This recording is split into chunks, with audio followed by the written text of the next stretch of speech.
Poor boy saves millionaire's daughter and demands the impossible.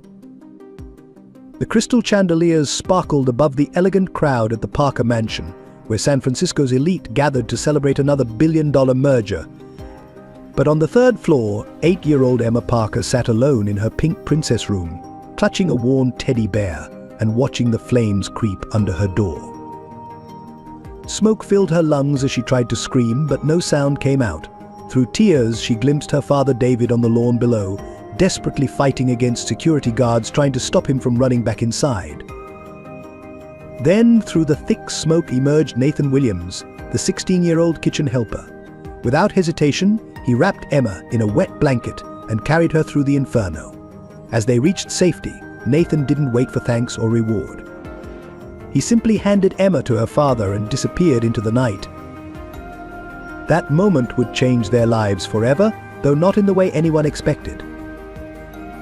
Thank you for joining us on this emotional journey. Stories like these take time and dedication to craft, and your support means everything. If you connected with this tale of love and redemption, please subscribe to our channel for more heartfelt narratives that touch the soul. Together, let's share stories that matter. David Parker stood at his office window on the 50th floor, gazing at the San Francisco skyline he now dominated. The reflection staring back at him wasn't the same dirty-faced orphan who once slept in doorways, but sometimes late at night, that scared little boy still haunted him. 30 years ago, David had nothing but a cardboard box for shelter and newspapers for warmth. His parents died in a car crash when he was 6, leaving him to bounce between foster homes where he learned early that love was conditional and trust was a luxury he couldn't afford. His only ally was his older brother Michael, who worked 3 jobs to keep them together until that fatal night at the convenience store where he died protecting David from armed robbers. The loss of Michael hardened something in David's heart. He channeled his grief into relentless ambition, working through high school and earning a scholarship to Stanford. While other students partied, David studied. While they dated, he networked. Every sneer, every whispered comment about his shabby clothes, every pitying look fueled his determination to prove them all wrong. By 25, he had founded Parker Investments. By 30, he was making headlines as the wonderkind of Wall Street. Now at 45, David Parker controlled an empire worth billions. The same socialites who once looked down their noses at him now begged for invitations to his parties. The same banks that rejected his loan applications now competed for his business. But success came at a price.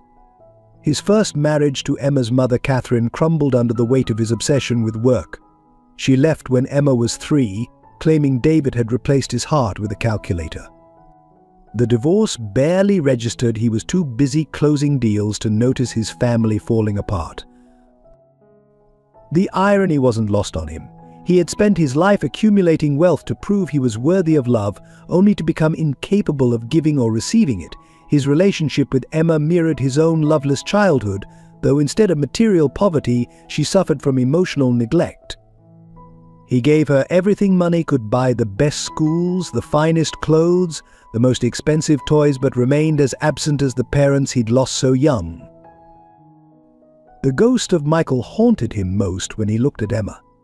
His brother had sacrificed everything to be there for David, while David couldn't even make it to his daughter's school plays. The thought of Michael's disappointment in him was almost unbearable. But business was business, he told himself. He was doing this for Emma's future, wasn't he? So she would never know the poverty and shame he had endured. Yet standing in his luxury penthouse office, surrounded by the trappings of success, David Parker felt the same gnawing emptiness he'd known as that orphaned boy. All the wealth in the world couldn't fill the void left by Michael's death or ease the guilt of failing Emma.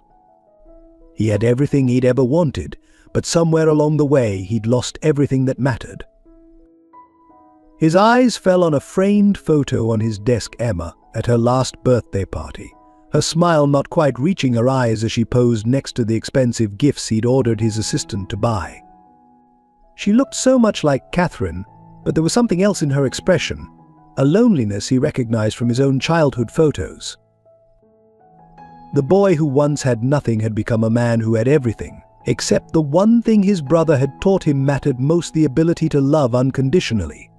But acknowledging this truth was one thing, knowing how to change it was another matter entirely. Some nights, like tonight, David wondered if it was too late to learn. In the vast halls of the Parker mansion, Emma's small footsteps echoed like whispers in a cathedral.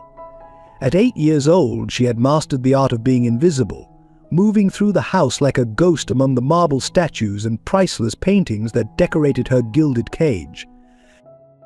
Her bedroom was a child's dream, a princess suite larger than most apartments, filled with toys that would make other children envious.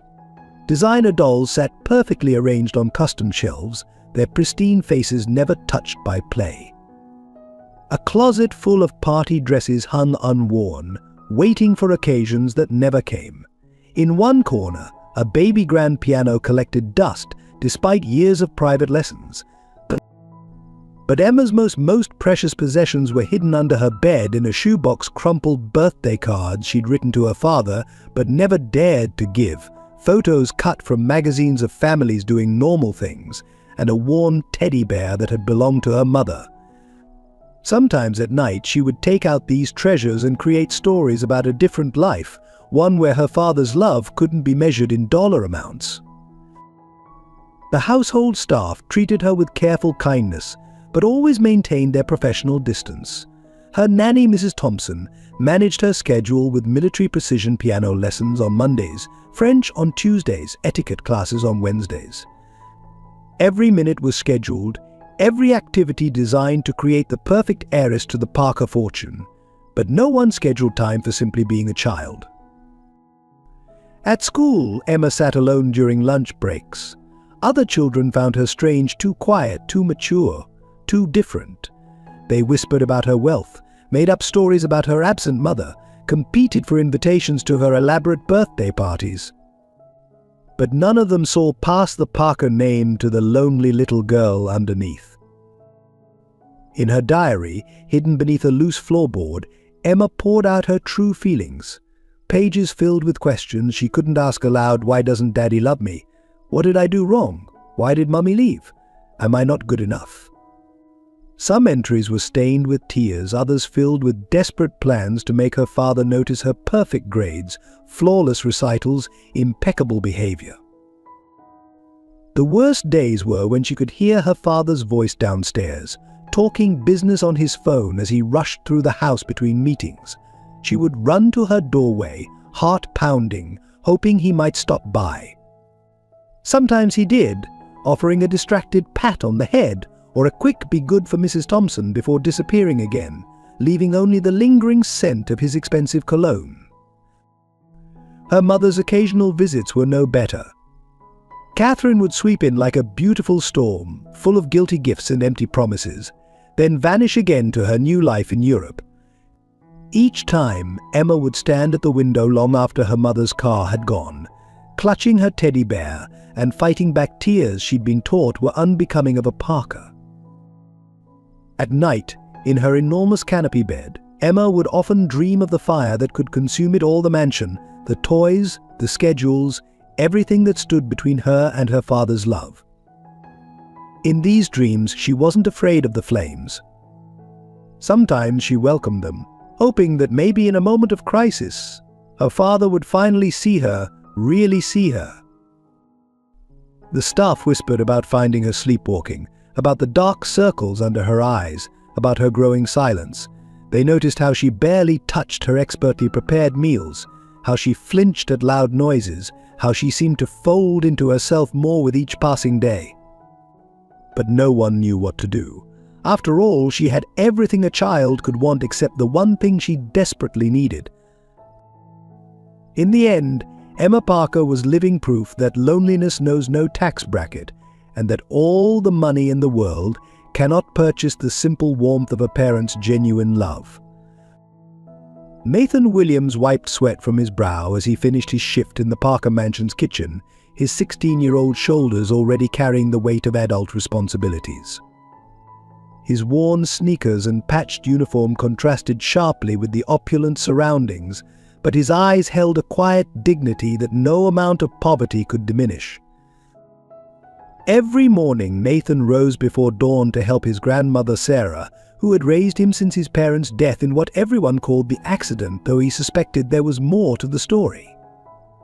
Their small apartment on the wrong side of San Francisco was cramped but clean, filled with the warmth of Sarah's love and the delicious scents from her tiny kitchen where she baked bread to sell to neighbors.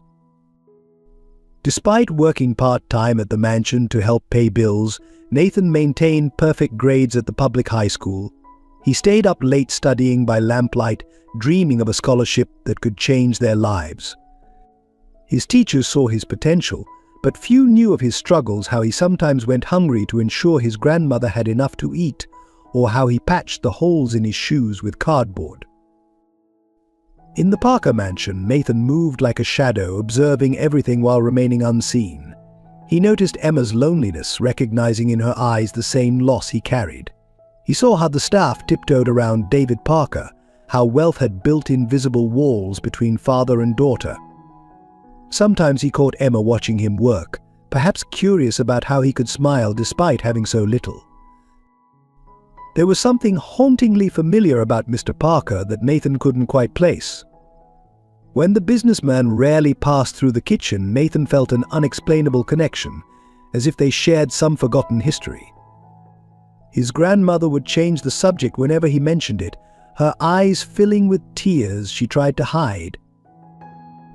The other kitchen staff admired Nathan's work ethic, but worried about his tendency to give away his lunch to homeless people on his way to school. "You're too much like your father," his grandmother would say, though she never elaborated on what she meant. Nathan had only vague memories of his father's strong hands, a warm laugh, and the lingering sense of safety he'd never felt since. What no one knew was that Nathan spent his free time teaching younger kids in his neighborhood to read and write, sharing the knowledge he fought so hard to gain. In the empty lot behind their apartment building, he had created a makeshift classroom using discarded furniture and donated books.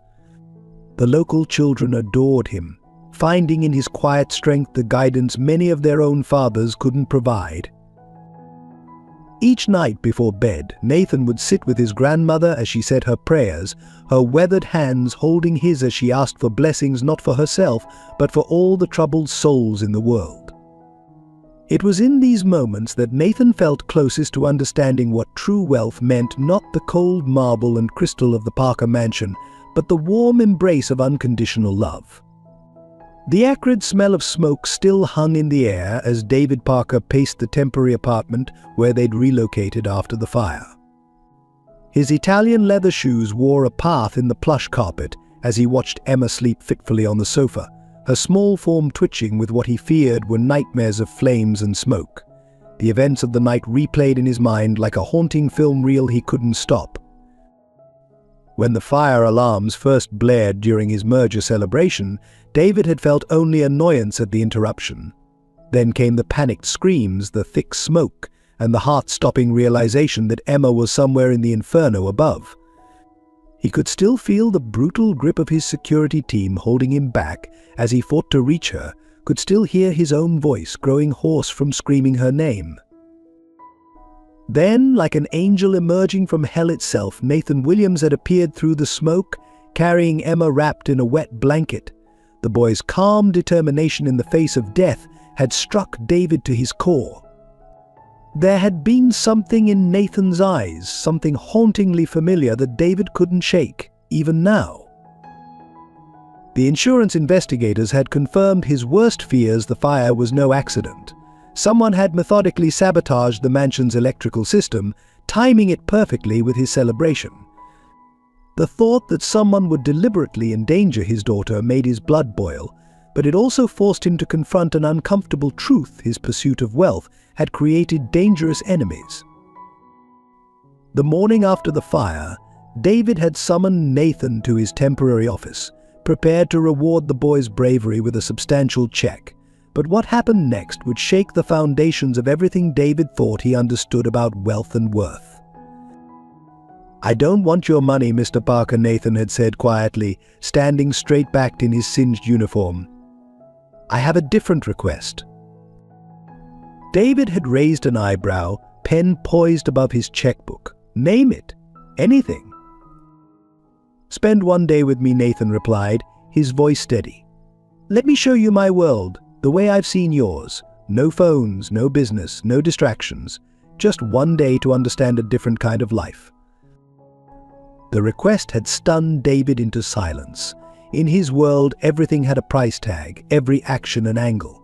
But here was this boy who had risked his life to save Emma, asking for nothing but time, the one thing David Parker had never been willing to give.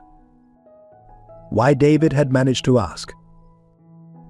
Nathan's response was simple but devastating, because Emma needs her father to understand what really matters, and I don't think you do anymore.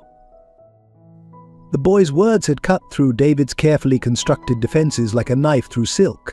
He had spent years building walls of wealth around himself and Emma, thinking he was protecting her from the poverty he had known. But looking at her now, trembling in her sleep, he realized those same walls had become their prison. What struck him most was how Nathan had phrased his request not as a demand for himself, but as a plea for Emma. The boy who had saved his daughter's life was now trying to save something else, something David hadn't even realized was in danger. The investigation team's report lay unopened on the coffee table, but David couldn't focus on it. Instead, his mind kept returning to the image of Nathan carrying Emma through the flames, asking nothing in return but a chance to show David a world he had spent his entire adult life trying to escape. Emma whimpered in her sleep, and David instinctively moved to comfort her, then stopped, realizing he couldn't remember the last time he had done so. How had he become so distant from his own daughter that it felt foreign to offer her comfort? The thought hit him with the force of a physical blow. Perhaps that was why Nathan's request had shaken him so deeply. The boy had seen what David had become, blind to the growing chasm between father and daughter, the emptiness that no amount of money could fill. In saving Emma from the fire, Nathan had inadvertently held up a mirror to David's soul, and the reflection was terrifying. As dawn broke over the city, David made his decision. He would accept Nathan's request, though the thought of returning to a world he had fought so hard to leave behind filled him with dread.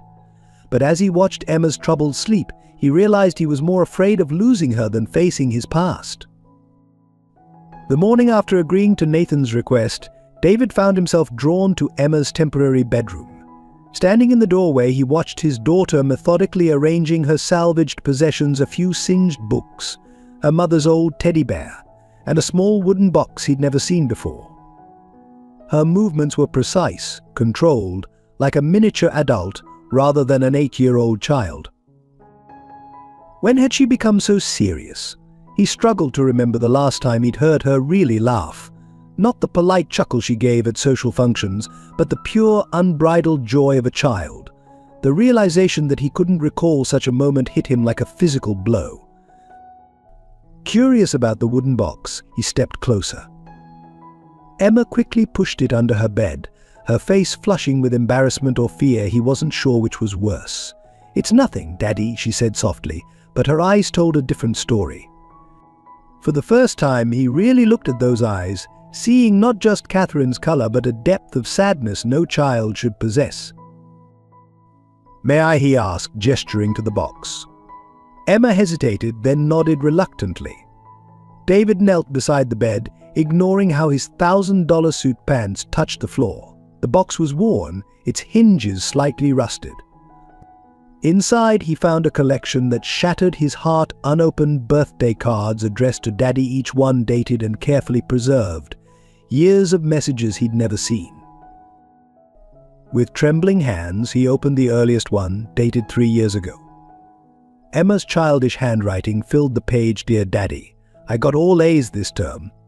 Mrs. Thompson says you're too busy to come to the school ceremony, but I saved you a seat anyway. Love, Emma." Each card told a similar story: achievements celebrated alone, empty seats at recitals, holidays spent with nannies. "I was going to give them to you," Emma whispered, "but you were always in meetings." Her voice held no accusation, which somehow made it worse. She had accepted his absence as normal, expected even. When had his daughter learned to expect so little from him?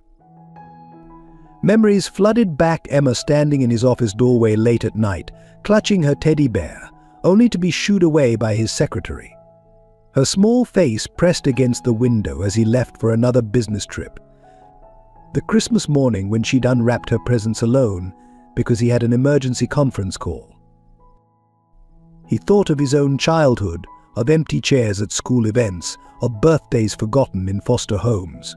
He had promised himself his child would never know that pain, yet here he was, inflicting a different kind of abandonment. He had given Emma everything money could buy, but withheld the one thing she truly needed himself. The evidence of his failure lay scattered around the room. Designer clothes with tags still attached, unopened toys, gleaming gadgets, all attempts to buy the love he should have given freely. Each expensive gift a testament to his absence, each price tag a measure of his guilt. "Emma," he began, but found he had no words.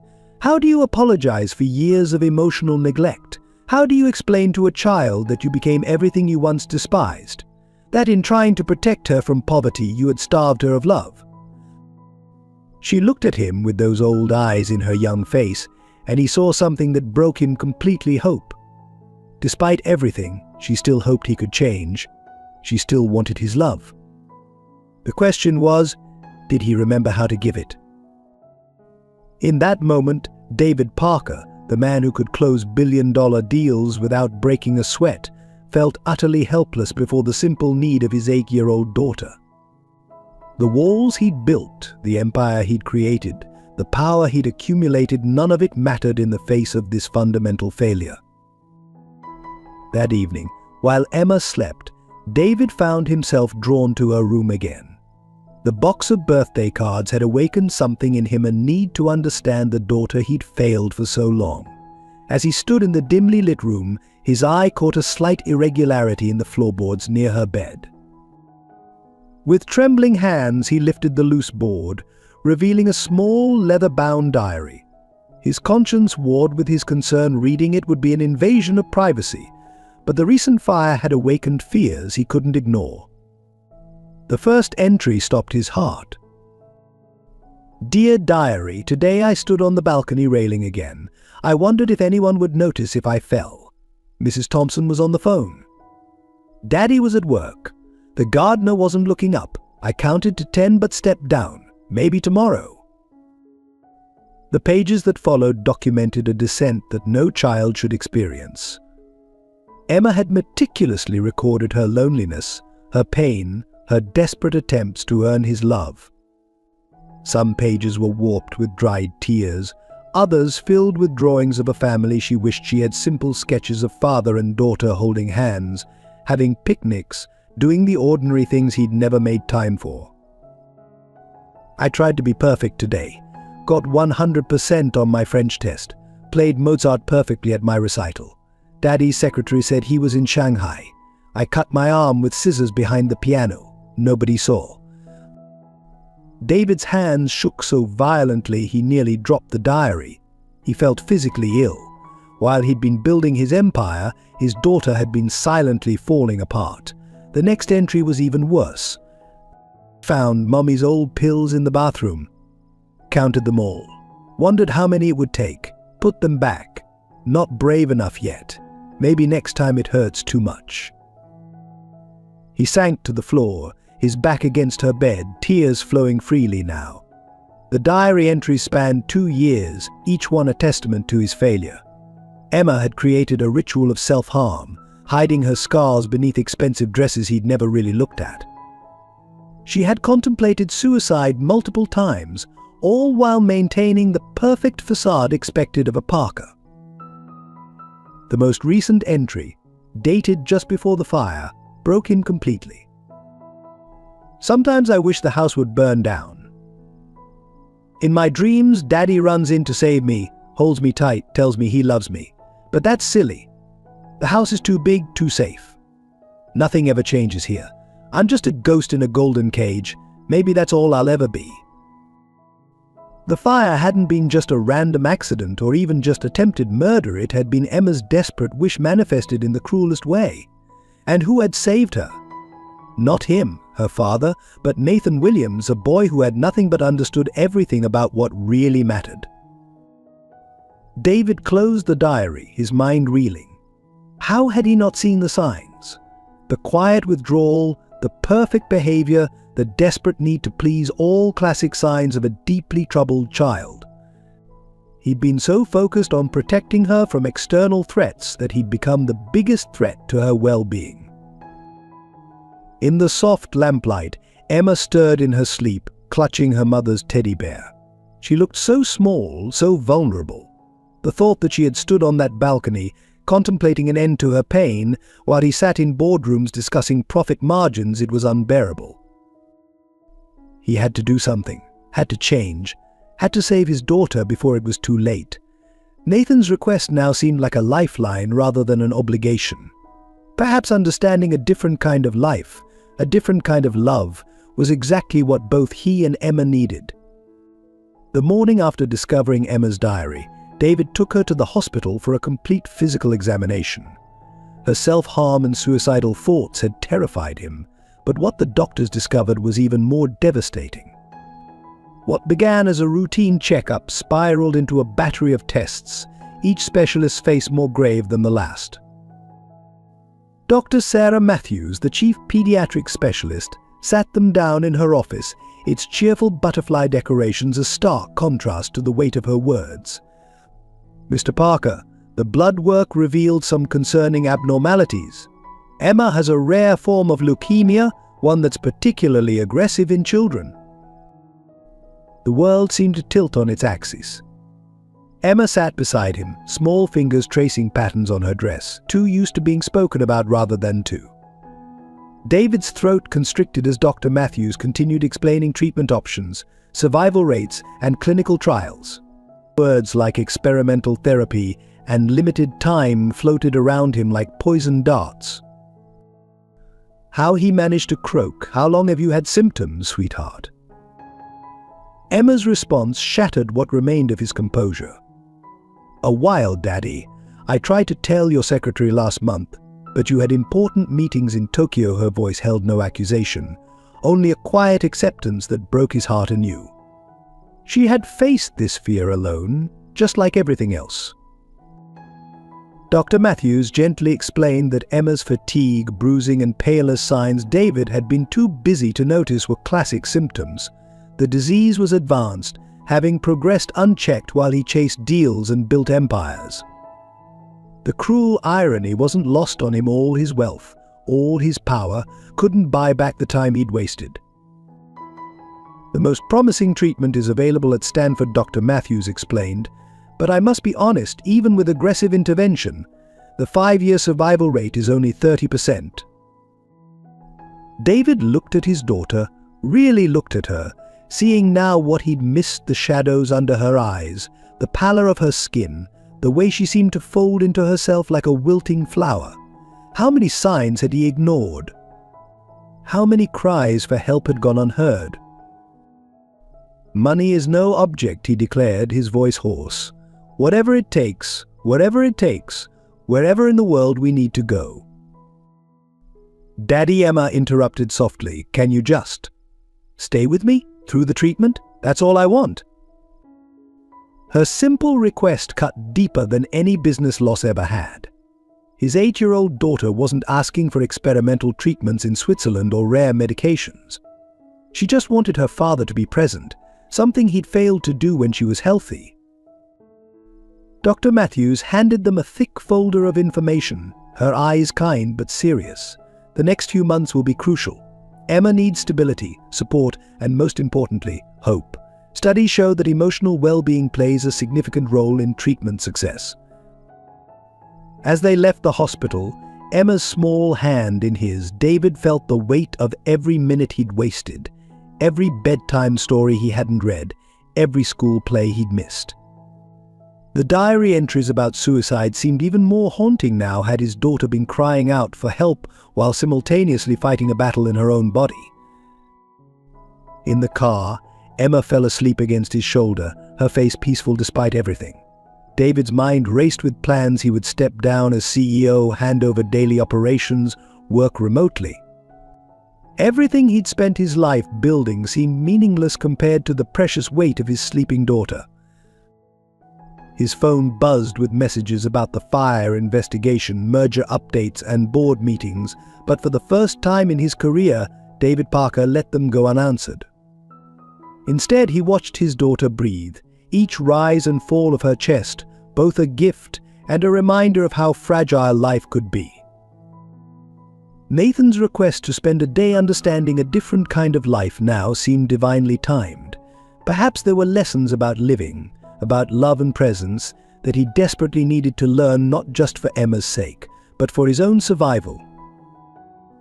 While David grappled with Emma's diagnosis, darker forces were moving against him.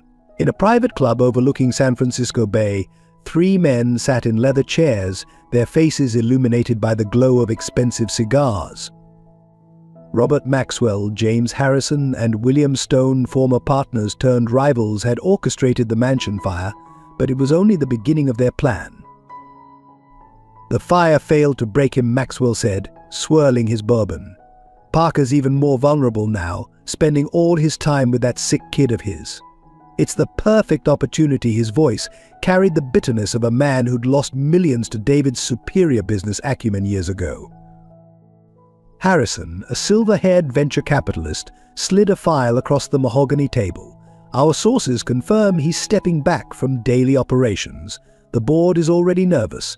One more push, gentlemen, and Parker Investments will be ripe for a hostile takeover." The file contained photos: David at the hospital with Emma, Nathan visiting their temporary apartment, medical records stolen from Dr. Matthews' office. They had eyes everywhere, their network of paid informants extending deep into David's inner circle. But Stone, the youngest but most ruthless of the 3, pulled out a laptop. "The press release goes out tomorrow. Anonymous sources revealing Parker's history of fraudulent dealings, accusations of money laundering, hints about his brother's death being more than a robbery gone wrong. By the time he proves it's all lies, his reputation will be in tatters." The plan was meticulous. They would attack on all fronts: personal, professional, and legal. The SEC investigation they'd manufactured would freeze Parker's assets. The fake evidence they'd planted would trigger a board revolt. The leaked medical records would paint David as a neglectful father who'd ignored his daughter's illness. "What about the Williams boy?" Harrison asked, frowning. "He's spending too much time with Parker. Could be a liability." Maxwell smiled coldly. "Already handled. My contacts in the school board are reviewing his scholarship. Seems there might be some irregularities with his application. By next week he'll be too busy fighting to stay in school to worry about Parker."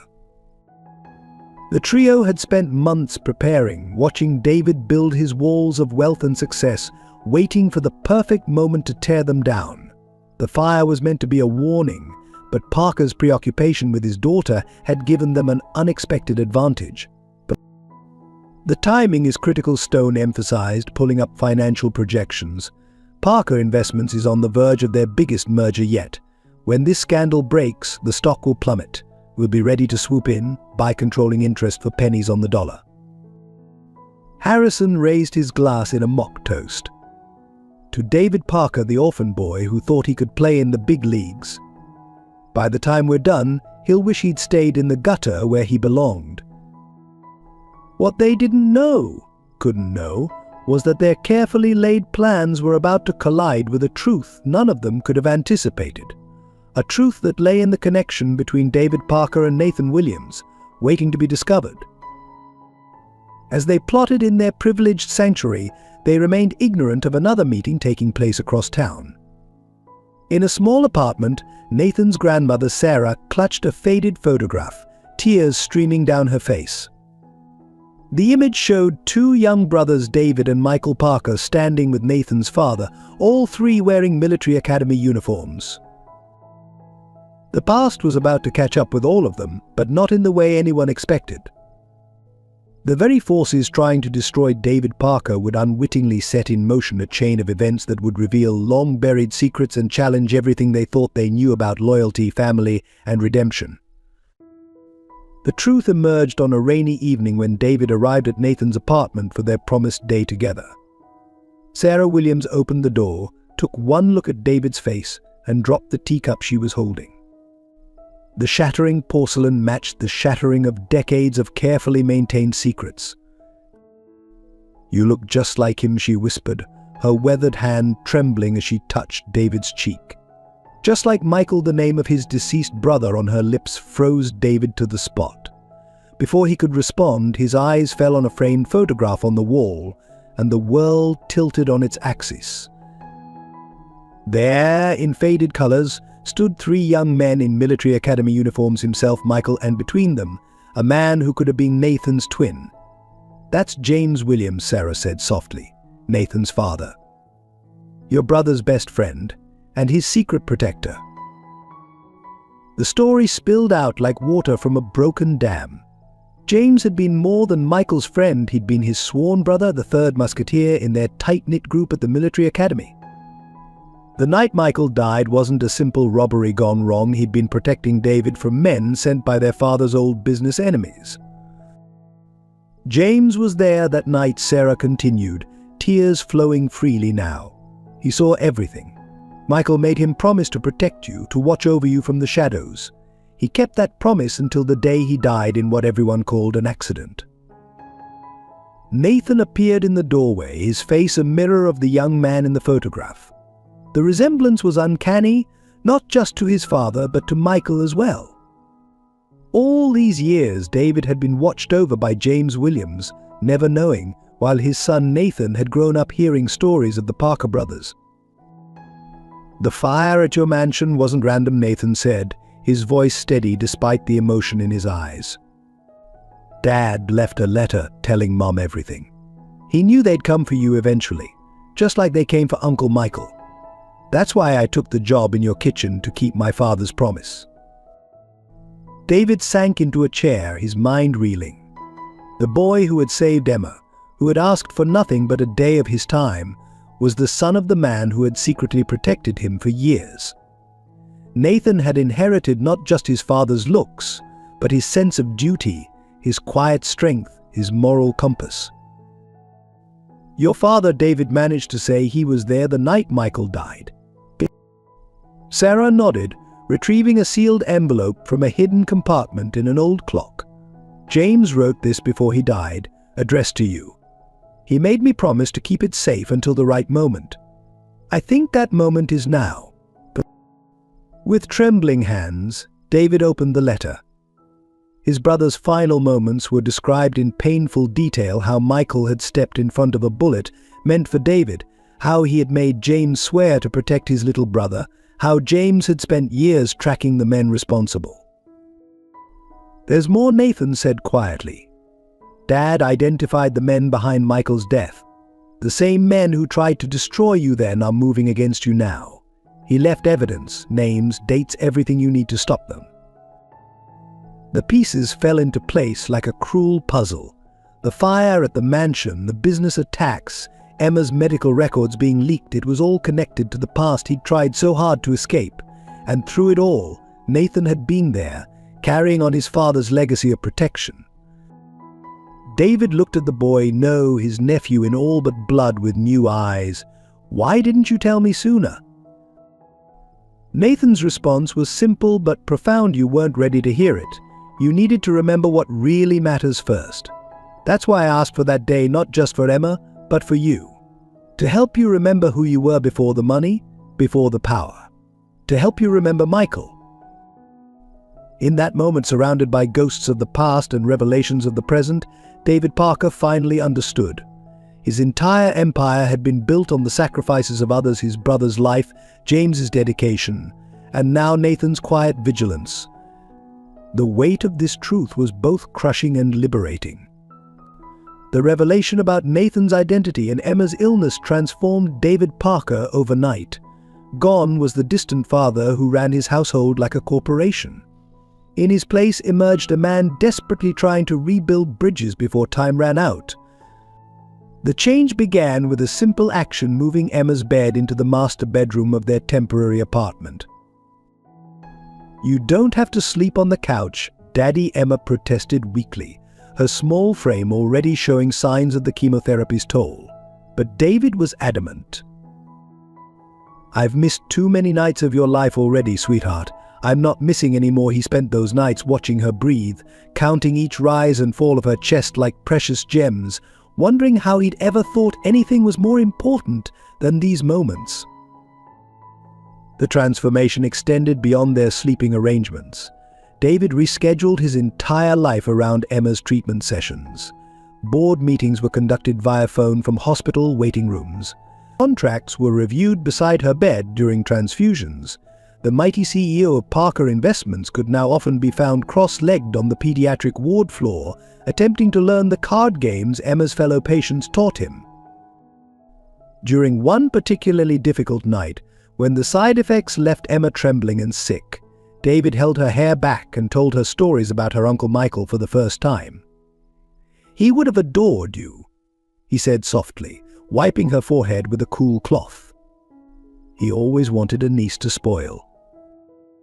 Emma's eyes lit up despite her discomfort. "Was he like Nathan?" "More than you know, sweetheart. More than I understood until recently." He told her about Michael's sacrifice, about James Williams' protection, about the legacy of love that had watched over them without their knowledge. The other parents in the pediatric oncology ward began to notice the change in the notorious businessman. The designer suits disappeared, replaced by comfortable clothes that could withstand long hospital nights. His commanding voice softened to match the quiet needs of sick children. He learned every nurse's name, remembered their children's birthdays, quietly paid bills for families struggling with medical costs. But the real transformation happened in the small moments. David learned to braid Emma's hair before it fell out from the treatments, his powerful hands becoming gentle as they wove the strands together. He memorized her medication schedule, researched clinical trials, and could discuss her blood counts with the precision he once reserved for market analyses. When Emma's hair finally fell out completely, David shaved his own head in solidarity. "Now we match," he declared, making her giggle for the first time in weeks. He wore his bald head like a badge of honor in board meetings, daring anyone to comment. The night Emma asked him about death tested his newfound strength to its limits. "Are you afraid?" he asked her, heart pounding. She shook her head, wise beyond her years. "Not anymore. I was more scared when I was alone. But I'm not alone now, am I, Daddy?" The simple truth in her words broke him. He held her close, his tears falling into her silk scarf. "Never again, Emma. I promise you'll never be alone again." They developed rituals. Every morning began with what they called pancake parliament, Emma sitting on the kitchen counter while David attempted increasingly elaborate breakfast creations, discussing everything from her treatment options to her dreams for the future. Some of the pancakes were inedible, but the conversations were priceless. During her stronger days, they went on adventures, wheelchair expeditions through the hospital corridors, transformed by David's storytelling into grand explorations.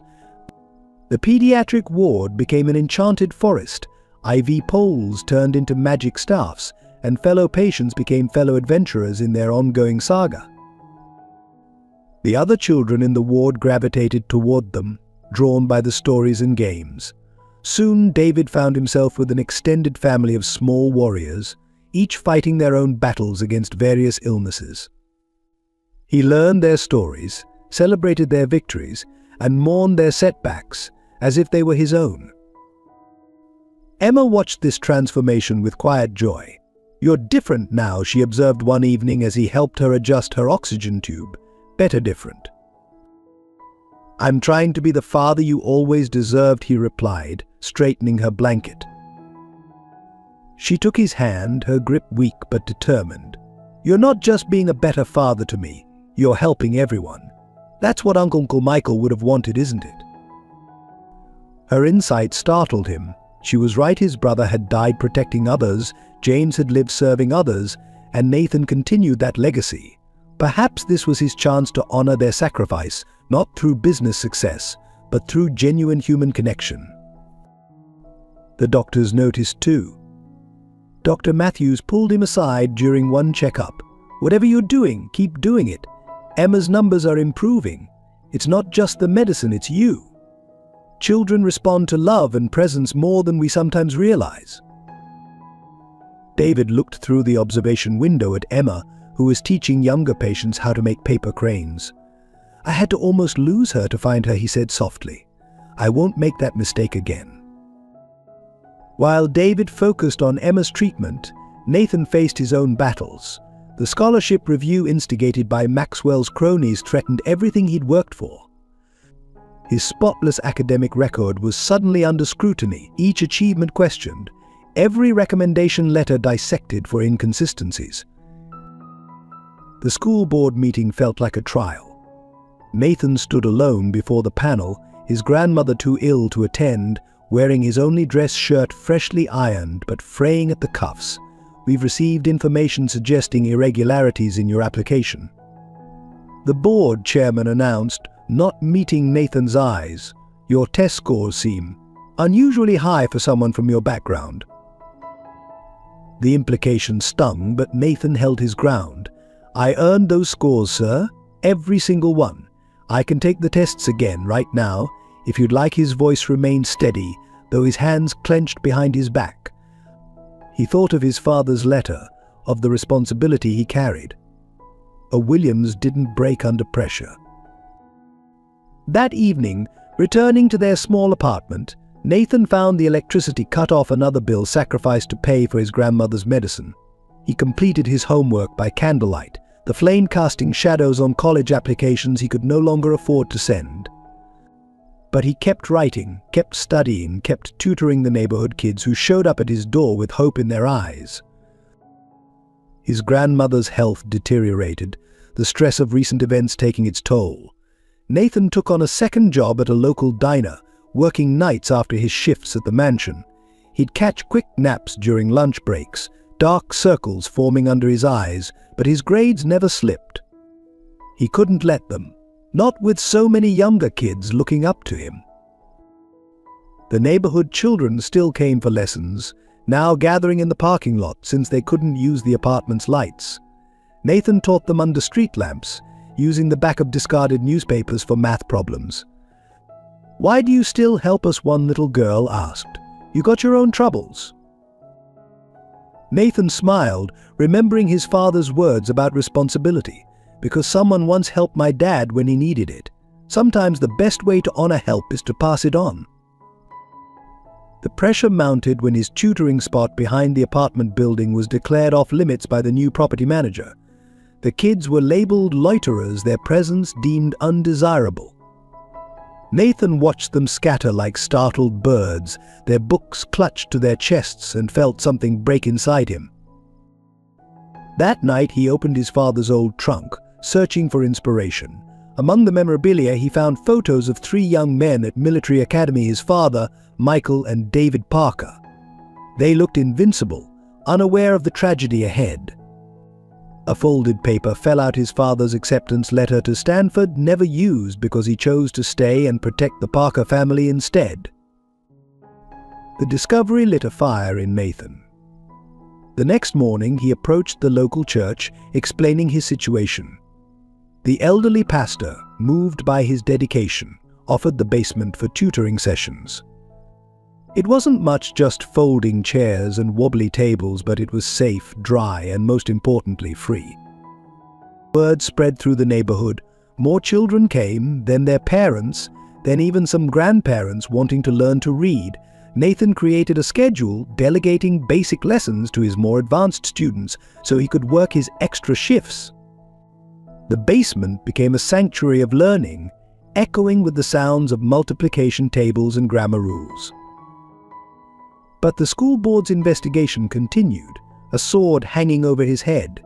His college applications sat in a drawer, the deadlines approaching like thunderclouds. His grandmother's medical bills piled up, and the diner cut back his hours.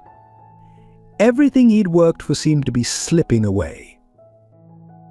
Yet Nathan persevered.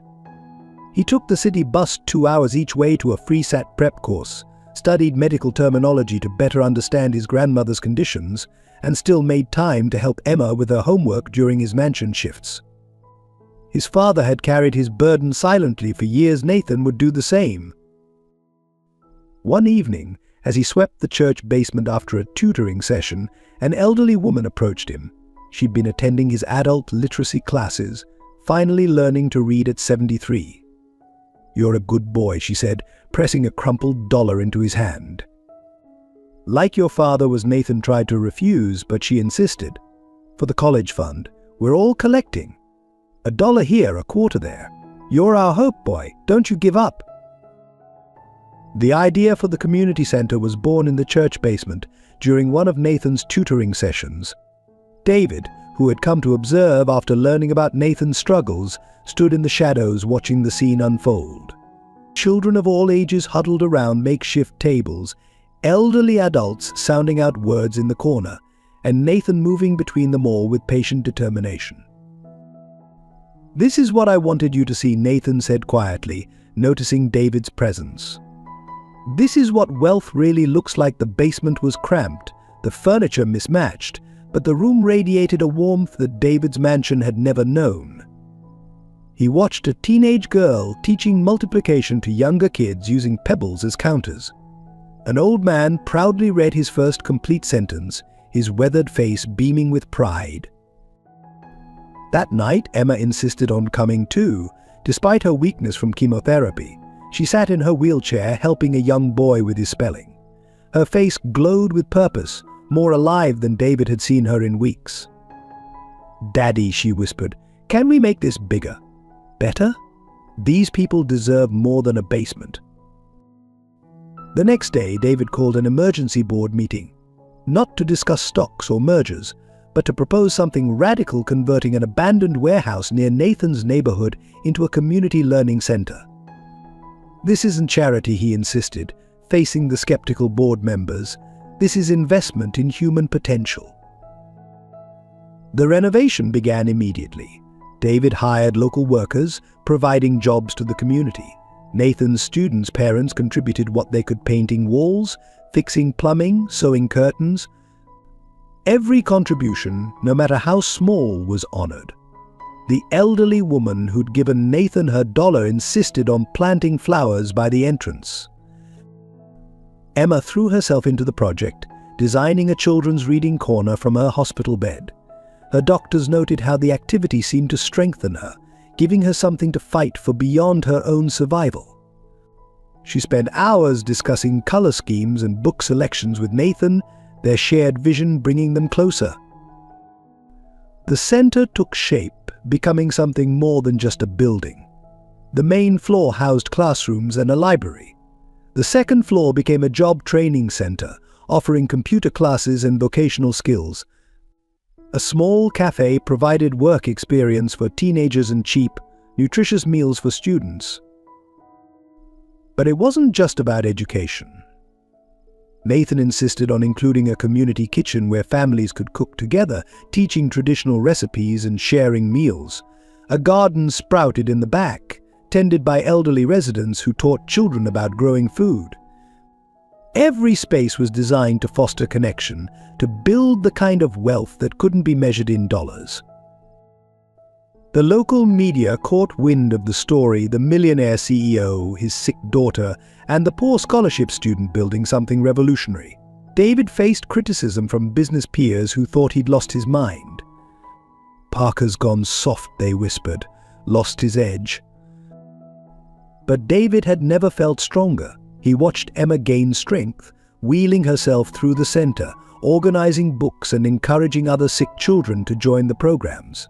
He saw Nathan's students flourish, their test scores rising, their horizons expanding. The center became a second home for many, a place where dreams didn't seem quite so impossible. The opening day arrived with little fanfare, just a simple ribbon-cutting ceremony attended by the community. Emma, wearing a headscarf decorated by the children, held the scissors together with Nathan. David stood back, watching his daughter and the boy who had saved her in more ways than one, feeling a profound sense of rightness. "This is what Michael would have wanted," Sarah Williams said softly, standing beside him. "A place where everyone has a chance to grow, to learn, to become more than their circumstances." She squeezed David's hand, years of secrets and sacrifice between them dissolving into shared purpose. The community center's success brought a brief period of joy, but life had other plans. Emma's condition began deteriorating rapidly just weeks after the opening. Dr. Matthews called David into her office one morning, her face grave as she showed him the latest test results. The aggressive treatment wasn't working as hoped, and Emma's body was beginning to fail. "We need to discuss hospice care," Dr. Matthews said gently, but David refused to hear those words. He paced the office like a caged lion, his voice rising. There must be something else. Experimental treatments, clinical trials, anything. "Daddy," Emma's soft voice came from the doorway. She stood there in her pink pajamas, clutching her IV pole, looking smaller than ever. "I want to go to the center." The determination in her eyes silenced both adults. Even as her body weakened, her spirit remained unbroken. Against medical advice, David began bringing Emma to the center daily. He converted one of the classrooms into a private space for her, with a comfortable bed where she could rest while still being part of the life she helped create. The children would visit between lessons, reading to her or showing her their artwork. She became the heart of the place, her quiet courage inspiring everyone who met her. Nathan spent his free hours with her, teaching her advanced mathematics to keep her mind engaged when the pain became too much. They would work on complex problems together, Emma's face lighting up with each solution. "You know," she told him one day between labored breaths, "I'm not afraid anymore. Not of dying anyway. I'm just afraid of leaving before we finish what we started here." The center's students began a ritual. Every morning they would place fresh drawings and notes on Emma's wall, pictures of hope, messages of love, prayers in different languages. The elderly reading students would take turns sitting with her, sharing stories of their lives, wisdom accumulated over decades. Emma absorbed it all, her diminishing physical strength contrasting with her growing spiritual awareness.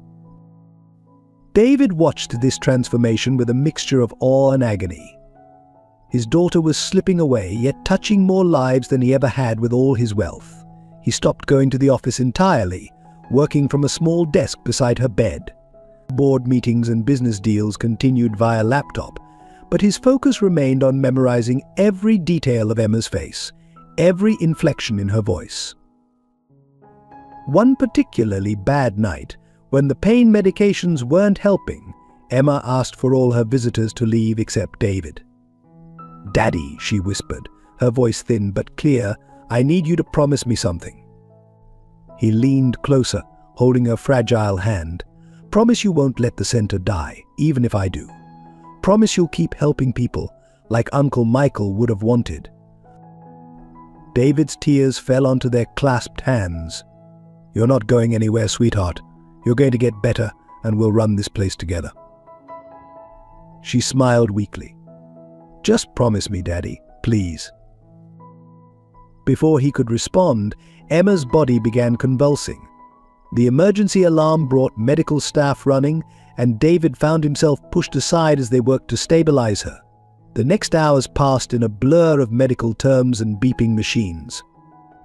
Dr. Matthews emerged from Emma's room looking exhausted.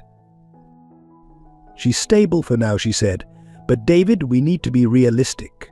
The cancer is spreading faster than we anticipated. We're looking at weeks, maybe days."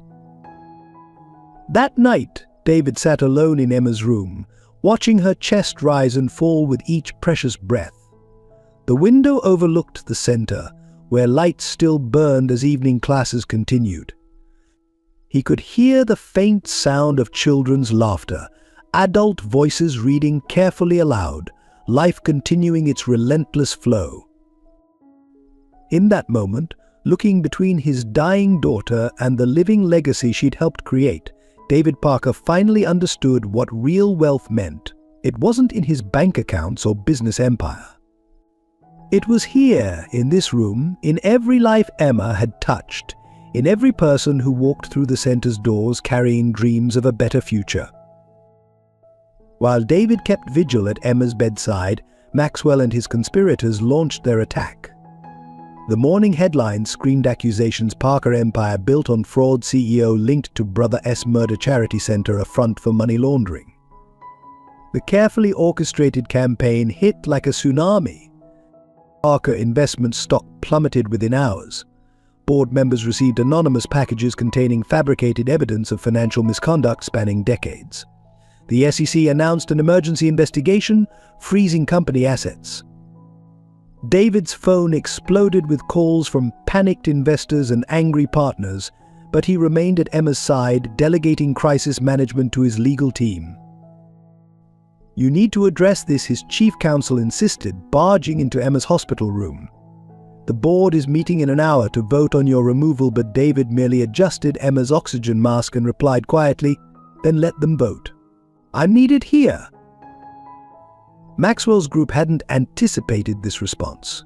They'd expected David to abandon his daughter's bedside to defend his empire, giving them ammunition to paint him as a heartless opportunist. Instead, his unwavering devotion to Emma was turning public opinion. Photos of the gaunt CEO keeping vigil beside his sick daughter began circulating on social media, countering the narrative of a ruthless fraudster. The community center families rallied around him. Hundreds gathered outside Parker Investments headquarters, sharing stories of how David and Emma had changed their lives. Nathan's adult literacy students wrote letters to newspapers, their painfully handwritten accounts of transformation more powerful than any corporate press release. But Maxwell had one final card to play. He released Emma's private medical records, along with doctored documents suggesting David had neglected her condition for years while pursuing business deals. The implied narrative was clear: a father so obsessed with wealth he'd sacrificed his own daughter's health. The attack struck David in his most vulnerable spot. Emma, drifting in and out of consciousness, heard staff discussing the headlines. "Daddy," she whispered, "they're hurting you because of me." David took her fragile hand, his voice firm. "No, sweetheart, they're hurting themselves. Everything I've built means nothing compared to you. Let them take it all." Nathan, however, wasn't content to watch the destruction. Late at night, after Emma fell asleep, he retrieved his father's letters from Sarah's apartment. The documents detailed Maxwell's involvement in Michael Parker's death, along with years of corporate espionage and manipulation. James Williams had collected evidence meticulously, knowing it would be needed someday. Working with David's loyal security team, Nathan began unraveling the conspiracy. They tracked money transfers, recovered deleted emails, and identified the network of paid informants. The evidence painted a damning picture of Maxwell's group's decades-long vendetta against the Parkers. As the net tightened, Maxwell made his final move. He offered David a deal: resign from the company, sign over controlling interest, and the attacks would stop. The offer came with a veiled threat: continued resistance would lead to more revelations about Michael's death. David sat in Emma's room, watching her fight for each breath, while Maxwell waited for his answer in the hospital corridor. The empire he'd built, the wealth he'd accumulated, the power he'd wielded, all of it seemed meaningless now. He thought of Michael's sacrifice, of James Williams' years of silent protection, of Nathan's quiet courage. Through the window, he could see the community center, lights glowing warmly in the evening darkness. Children were still arriving for evening classes, parents heading to job training, elderly students practicing their reading. This, he realized, was his true legacy: not the skyscrapers bearing his name, but the lives being transformed. David walked out to face Maxwell, carrying not surrender documents but copies of James Williams' evidence. "You killed my brother," he said quietly, "tried to destroy my company, and threatened my daughter's memory. Did you really think I wouldn't fight back?" As the business conspiracy unfolded, Nathan faced his own battles. The school board's investigation had escalated into a full-scale witch hunt. His scholarship was suspended pending review, and rumors circulated that his perfect grades were the result of cheating. Even his position at the community center came under scrutiny. "We can't have someone of questionable character teaching our children," a board member declared during a public hearing. Nathan stood before them, dignity intact, despite the humiliation. The same wealthy parents who had praised his tutoring now avoided eye contact, clutching their designer bags closer when he passed. The pressure took its toll at home. His grandmother's health worsened with each piece of bad news. Medical bills mounted as her insurance denied critical treatments. Nathan found her one morning quietly crying over bills she'd hidden from him, and felt his heart break. That afternoon, he tried to pawn his father's military academy ring, the only valuable thing he owned. The pawn shop owner, examining the ring, recognized the inscription. James Williams. Wasn't he the hero who died saving those kids in that building collapse? Nathan learned for the first time how his father had died, still protecting others until the end. He left the shop with the ring still on his finger, pride overcoming desperation. At the center, younger students began disappearing from his classes. Their parents, influenced by the rumors, found excuses to withdraw them. The adult literacy students remained fiercely loyal, but their support couldn't silence the whispers. Nathan overheard two volunteers discussing him. "Such a shame. You never really know someone, do you?"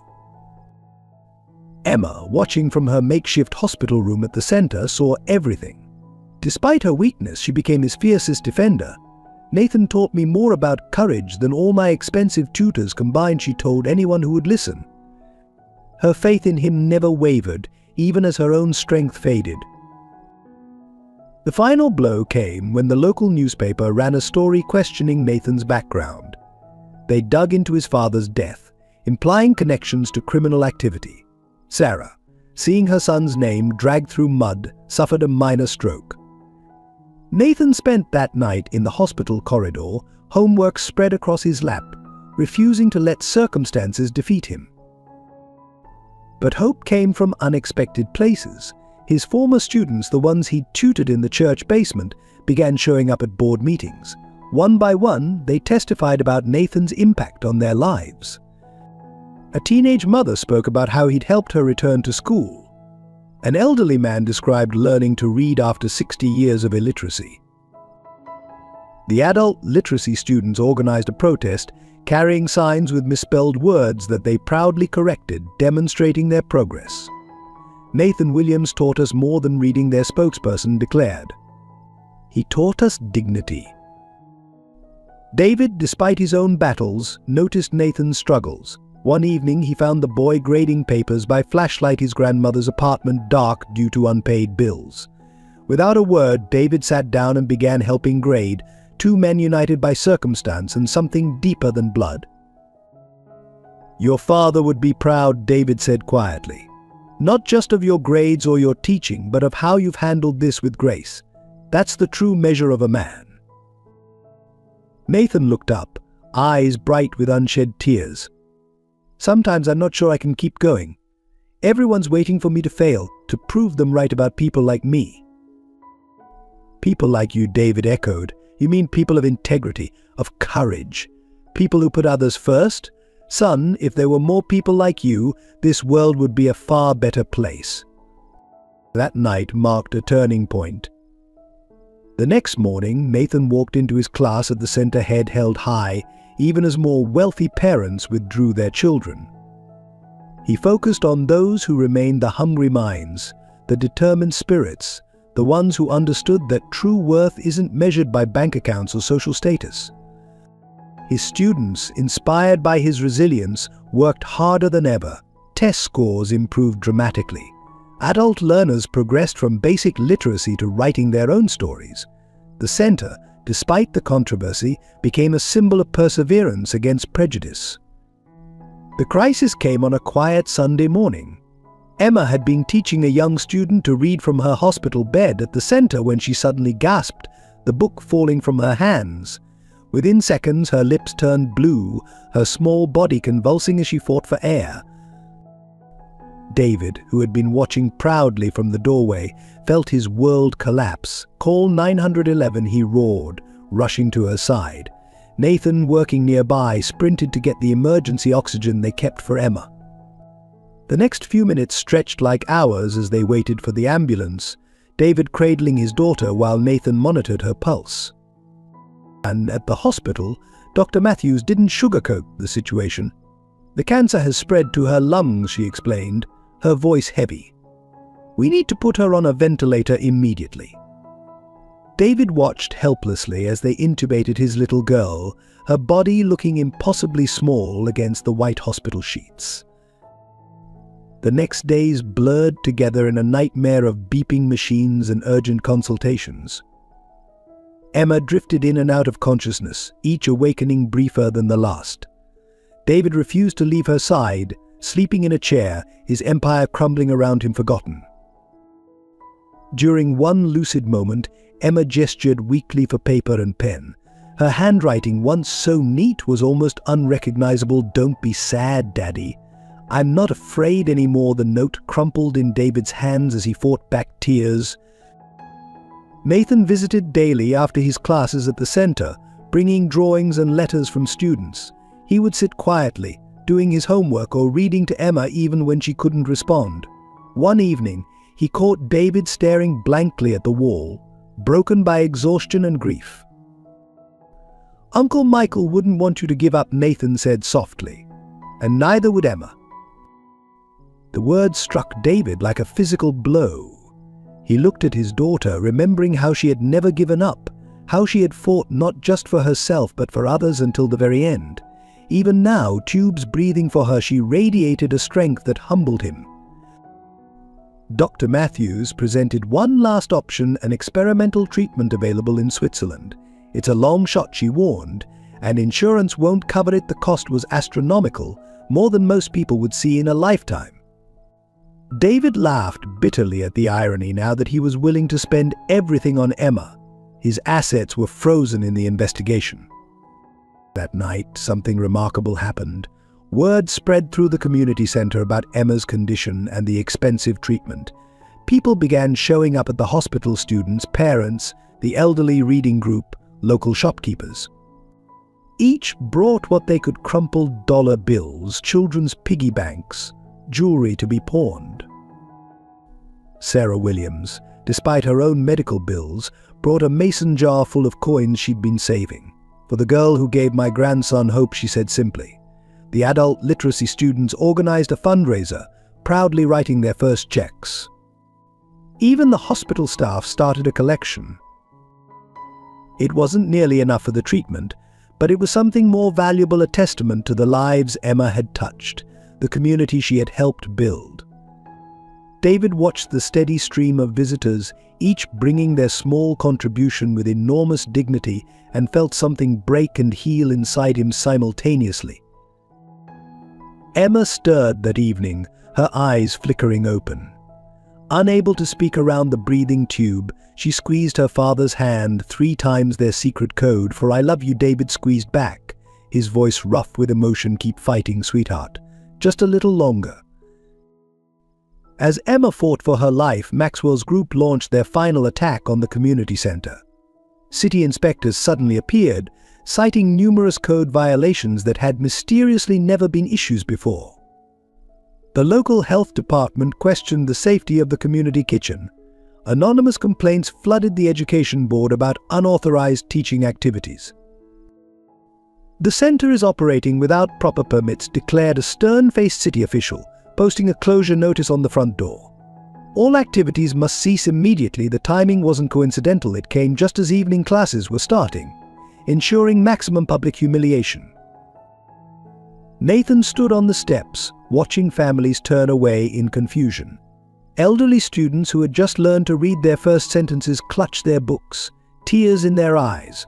A young mother with 3 children asked quietly, "Where will we go now?" Her oldest son had just started making progress with his dyslexia. Inside, the staff gathered in the main hall, surrounded by half-finished projects and students' artwork. The adult literacy group's graduation certificates lay unsigned on a desk. College application essays, carefully drafted by hopeful teenagers, remained unfinished. The community kitchen, where families had been learning to cook nutritious meals on a budget, fell silent. Sarah Williams, despite her weakness, came to the center when she heard the news. She made her way to the reading corner Emma had designed, running her hand over the colorful cushions. "This is what they do," she said softly. "When they can't beat you with fair means, they attack what you love." The local media descended like vultures, cameras rolling as students were turned away. Maxwell's paid journalists pushed their narrative the center was a front for money laundering. The education programs were unauthorized. The whole operation was a tax scam. They interviewed concerned citizens, all mysteriously well-dressed and articulate, who questioned the center's true purpose. But then something unexpected happened. The students refused to leave. The adult literacy group set up chairs on the sidewalk, continuing their lessons in the open air. Teenage tutors spread blankets in the parking lot, helping younger kids with homework. The community kitchen moved to Sarah's tiny apartment, feeding as many as they could. A retired teacher who had been volunteering at the center spoke to the cameras, "You can close our building, but you cannot close our hearts or minds." Her voice trembled with emotion as she taught grammar on the street corner. Her students huddled around her in the growing cold. Nathan worked tirelessly, coordinating the makeshift classes while fighting the legal battle to reopen. He spent nights poring over building codes and permit requirements, looking for ways to bring the center into compliance. During the day, he shuttled between the hospital and the various outdoor classrooms, keeping Emma updated on their progress. The closure hit hardest at night, when the building stood dark and empty. Through the hospital window, Emma could see it from her bed, the place where she had found her purpose, now silent. The sight seemed to affect her more than any medical setback. Her vital signs would drop whenever she looked at the abandoned center. David, watching his daughter's distress, felt a fury he'd never known. This wasn't just an attack on his business or reputation anymore, it was an assault on everything Emma had lived for. The center had been her legacy, her way of giving meaning to her struggle with cancer. Its closure was like watching her die twice. One evening, as rain forced the outdoor classes to disperse, Nathan found a stack of letters in the center's mailbox. They were from students, parents, and community members, each describing what the center meant to them. One stood out, a crayon drawing from a 6-year-old showing the center with a rainbow above it. The words, carefully printed, read, "Please don't let the bad people win." The board meeting that ended David Parker's reign as CEO took place in the same room where he'd built his empire. The mahogany table where he'd orchestrated billion-dollar deals now felt like an execution block. One by one, board members he'd known for decades voted to remove him, their eyes fixed on tablets displaying the company's plummeting stock price. In light of the SEC investigation and pending criminal charges, the chairman intoned, "We have no choice but to terminate your position." Effective immediately, the words echoed in the silence. Security guards waited outside, ready to escort him from the building he'd built. David sat quietly, fingering the hospital bracelet he still wore from Emma's ward. His phone buzzed with a text from Nathan. Emma's oxygen levels had dropped again. Nothing else mattered. When handed the termination papers, he signed without reading them, surprising everyone who expected a fight. The media chronicled his fall with gleeful detail. "Parker Empire crumbles," screamed the headlines. Business networks ran endless analyses of his downfall. Former associates distanced themselves, rewriting history to minimize their connections. His phone, once buzzing constantly with deals and opportunities, fell silent except for calls from debt collectors. The mansion, already damaged by fire, was seized by creditors. Luxury cars disappeared from the garage. Credit cards were cancelled. Bank accounts were frozen. The wealth he'd accumulated over decades vanished like morning mist, leaving behind only papers marked foreclosure and asset seizure. In his temporary apartment, David sorted through the wreckage of his financial life. Among the papers, he found Emma's first attempt at writing her name, carefully preserved in a gold frame he'd never appreciated. The frame was worth thousands, but the crayon scribble inside was priceless. He placed it carefully in a box marked Keep. Maxwell's group celebrated their victory at their private club, toasting with expensive champagne. They'd succeeded beyond their wildest dreams, not just destroying David's business, but dismantling his entire life. Yet their triumph felt hollow when news leaked that they'd targeted a dying girl's charity project. The final blow came when David's private banking details were leaked to the press. Every extravagant purchase, every luxury indulgence was exposed and dissected. But something unexpected emerged from the scrutiny: records of quiet charitable donations, medical bills paid for employees' families, college funds established for maintenance staff's children. Standing in his stripped, bare office, David found an old photo in his desk drawer. It showed 3 young men at military academy himself, Michael and James Williams. They were smiling, arms around each other's shoulders, unaware of the tragedy ahead. He remembered Michael's last words: "Take care of what matters." That evening, David sat beside Emma's hospital bed, holding her hand as machines kept her breathing. The room's window offered a clear view of his former corporate headquarters, its gleaming towers now belonging to others. Emma stirred, her eyes focusing on him with concern. Unable to speak around her breathing tube, she scribbled on her notepad, "Are you okay, Daddy?" Even now, fighting for her life, she worried about him. David looked at his daughter, then at the empire he'd lost, and felt an unexpected sense of peace. "I've never been better, sweetheart," he answered truthfully. "I finally understand what real wealth is." He could rebuild buildings, remake fortunes, but he could never replace another moment with his daughter. The empire he'd lost had given him freedom he never expected, freedom to be simply Emma's father. The truth emerged from an unexpected source. A junior employee at Maxwell's firm, troubled by conscience, anonymously delivered a USB drive to Nathan's grandmother. The drive contained emails, surveillance photos, and detailed plans spanning years, a comprehensive blueprint for David Parker's destruction. Sarah Williams recognized names in the files, the same men who had been involved in Michael Parker's death decades ago. Her hands trembled as she read communications detailing the planned mansion fire, carefully orchestrated to appear accidental. The conspirators had known Emma would be home, calculating that her presence would make the fire appear more believable. Nathan took the evidence to Rachel Thompson, a veteran investigative journalist who had been skeptical of the accusations against David. Together, they spent nights piecing together the conspiracy. The story they uncovered was darker than anyone imagined, a decades-long vendetta born of corporate greed and personal hatred. "You need to see this," Rachel told David, spreading documents across Emma's hospital room table. "The fire wasn't random. They knew your brother died protecting you, so they tried to force you to face the same choice: your business or your child." But the evidence was damning. Maxwell and his associates had orchestrated everything: the fire, the business accusations, even the community center's closure. They had paid inspectors to find violations, bribed officials to revoke permits, and planted false stories in the media. But their biggest mistake was underestimating the power of community. Security cameras at the center had captured late-night meetings between Maxwell's men and city officials. Local shopkeepers came forward with stories of bribes and threats. The adult literacy students recognized men who had pressured them to file false complaints.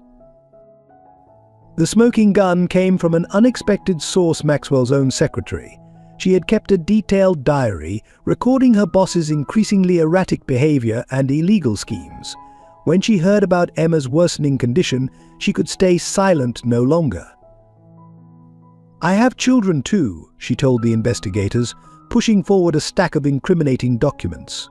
What they did to that little girl, using her illness as a weapon against her father, I couldn't live with myself. The evidence painted a picture of calculated cruelty. Maxwell's group had timed their attacks to coincide with Emma's treatment cycles, knowing David would be emotionally vulnerable. They had leaked her medical records specifically to cast doubt on David's character as a father. As Rachel's story went to press, the truth exploded across media channels. The same networks that had gleefully reported David's downfall now raced to expose the conspiracy. Surveillance videos showed Maxwell's men setting up the mansion fire. Bank records revealed payments to false witnesses and corrupt officials. The most damning revelation was an email from Maxwell himself. When the fire starts, Parker will have to choose between saving his daughter or his company. Either way, we win. If he saves the girl, he'll lose the business. If he chooses the business, he'll lose his soul. But Maxwell hadn't counted on Nathan Williams, who had run into that fire without hesitation, embodying the same courage that had driven his father and Michael Parker to protect others at any cost. The story of 3 generations of sacrifice and protection became a powerful counterpoint to Maxwell's calculated cruelty. The morning after the conspiracy was exposed, Emma's vital signs began to strengthen inexplicably. Dr. Matthews rushed in, checking and rechecking the monitors in disbelief. The numbers showed what modern medicine couldn't explain. Emma was fighting back. "It's as if her will to live just exploded," Dr. Matthews explained to David, reviewing the latest test results. "Her immune system is responding in ways we've never seen before. The cancer cells, they're actually retreating." The doctor's voice held a mixture of professional skepticism and wonder. The community center's students had gathered outside Emma's hospital window, holding up signs and drawings. Someone had rigged a small speaker system, and the adult literacy group read their first complete stories to her. Even through the glass, their voices carried messages of hope and love.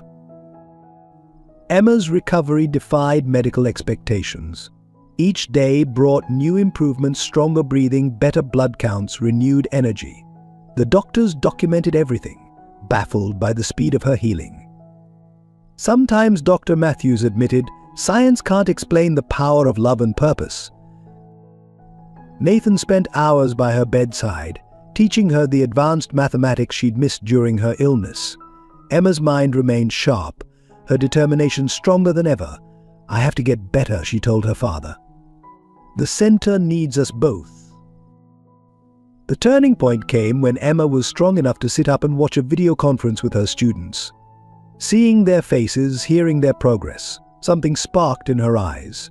That night, her test results showed the most dramatic improvement yet. Within weeks, Emma was asking to visit the center. Against all odds, her cancer had begun to recede. The doctors called it a miracle, but those who knew Emma understood she had found something worth living for, a purpose bigger than herself. The day Emma walked through the center's doors again, supported by David and Nathan, the entire community erupted in celebration. Students who had learned to read during her illness proudly read their stories to her.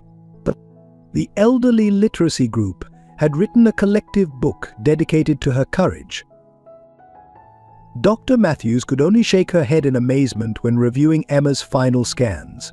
"In 30 years of oncology," she said, "I've never seen anything like this. It's as if her body simply decided that cancer had no place in the life she was meant to live." Emma's recovery became a symbol of hope for other young patients. She began visiting the pediatric ward, sharing her story, showing others that sometimes the best medicine isn't found in tubes or bottles, but in having a reason to fight. The full scope of Nathan's influence on the community emerged during the investigation into Maxwell's conspiracy. While reviewing security footage, investigators discovered hundreds of hours of Nathan's quiet acts of service, staying late to help struggling students, sharing his lunch with hungry children, teaching elderly students long after closing time. Local news crews, initially drawn by the scandal, found themselves captivated by a different story. Former students came forward with tales of transformation. A teenage dropout, now headed to college, credited Nathan with saving his life. An elderly woman proudly read her first letter to her grandchildren, tears streaming down her face as she described Nathan's patience. "He never made us feel ashamed," explained Maria Rodriguez, a mother of 3 who had learned English through Nathan's classes. Even when we had nothing to give, he gave everything. She revealed how Nathan had used his grocery money to buy books for students who couldn't afford them. The story deepened when police investigating Maxwell's group uncovered records of Nathan's scholarship battle. His perfect grades hadn't come from privilege or cheating, but from studying between jobs, often going without sleep. The school board members who had questioned his integrity now faced public outrage. Sarah Williams finally shared the letters James had written about the Parker brothers. Through them, a picture emerged of three young men, Michael, James and David, who had sworn to protect and serve others. Nathan, without knowing the full story, had instinctively carried on their legacy. College admissions officers who had received Nathan's applications began calling.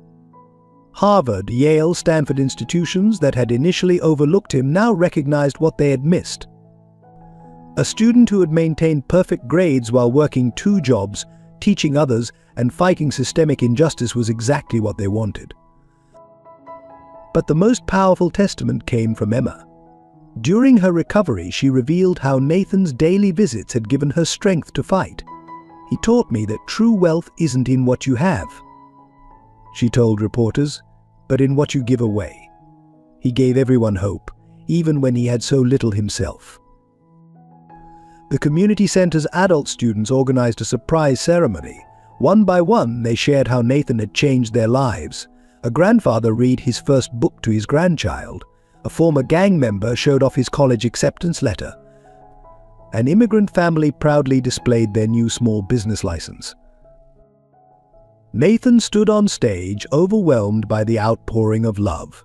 The same community that Maxwell's group had tried to silence now spoke with a powerful, unified voice, declaring that true value isn't measured in dollars but in lives transformed. The day of reckoning came swiftly for Maxwell and his conspirators. FBI agents swept into their offices at dawn, carrying boxes of evidence accumulated through Nathan and Rachel's investigation. The sight of Maxwell being led out in handcuffs was broadcast live across financial networks that had once celebrated his success. The evidence was overwhelming. Emails detailed not just the recent conspiracy against David, but decades of corporate sabotage and criminal activity. The truth about Michael Parker's death emerged. Maxwell's group had orchestrated the robbery. That killed him, fearing his investigation into their illegal activities would expose them. James Williams' meticulous records proved crucial. He had documented everything, creating a paper trail that connected Maxwell's group to countless crimes. The evidence had been his insurance policy, protected by Sarah until the right moment. Even from beyond the grave, James was still protecting the Parkers. The SEC investigation into David's company was not only dropped but reversed. Investigators discovered that the supposed financial irregularities had been fabricated by Maxwell's team. David's business practices were vindicated, his reputation restored. The city officials who had participated in the conspiracy faced their own justice. Those who had accepted bribes to close the community center were publicly exposed. The building inspector who had falsified violations admitted to being paid by Maxwell's group. One by one, the corrupt system that had enabled the attack on David and Emma crumbled. Most satisfying was the revelation of how Maxwell had orchestrated the mansion fire. Security footage showed his hired men disabling safety systems, planning the blaze around Emma's schedule. The public's outrage was immediate and fierce. Attempting to kill a sick child for business revenge crossed every moral line. As Maxwell and his associates faced multiple life sentences, David chose not to gloat. Instead, he focused on rebuilding not just his business, but the community that had supported him through his darkest hours. The same board members who had voted to remove him now begged him to return as CEO. The community center's transformation into a national model happened organically. News coverage of Maxwell's downfall had inadvertently showcased the center's remarkable success. Education experts, intrigued by the test scores coming from this unlikely setting, began visiting to study its methods. What they found defied conventional wisdom. The center's unique approach, combining traditional education with community support and real-world skills produced extraordinary results. Adult literacy students weren't just learning to read, they were starting businesses. Children weren't just passing tests, they were developing leadership skills. The Parker-Williams model, as it came to be known, attracted attention from across the country. Educational foundations offered grants to replicate the program. City officials from other states arrived to study how the center had transformed its community. The waiting list for admission grew exponentially. Emma and Nathan's original vision expanded beyond their wildest dreams. The center added new programs, a technology lab where seniors learned computer skills from teenage mentors, a business incubator helping adult students launch small enterprises, and a healthcare education program inspired by Emma's journey. David used his restored business connections to create a scholarship foundation, ensuring that students like Nathan would never have to choose between education and survival. The program was named the Michael Parker Memorial Scholarship, honoring the uncle who had sacrificed everything to protect his brother. The center's success challenged traditional notions of philanthropy. It wasn't just about writing checks or building facilities, it was about creating genuine connections between people of different backgrounds, ages, and experiences. The elderly taught young people traditional skills while learning modern technology from them. Successful business owners mentored emerging entrepreneurs. But what made the model truly revolutionary was its emphasis on dignity. No one was treated as a charity case, everyone was expected to contribute what they could, whether through teaching, mentoring, or simply sharing their life experiences. This approach created a self-sustaining ecosystem of learning and growth. On the first anniversary of Emma's recovery, the Parker-Williams family gathered at the center for a private celebration. The room filled with people who had become more than friends, they were the family that love and adversity had forged. Emma, now healthy and vibrant, stood between David and Nathan, her father and the boy who had become her brother in all but blood. Sarah Williams sat in a place of honor, the keeper of secrets who had helped justice prevail. Around them gathered the center's students, teachers, and supporters, a living testament to the power of community. David unveiled a new plaque in the entrance hall, bearing 3 names: Michael Parker, James Williams, and Emma Parker. "This is a tribute," he announced, his voice thick with emotion, "to those who taught us what real wealth means. One gave his life to protect, one spent his life watching over us, and one showed us how to truly live."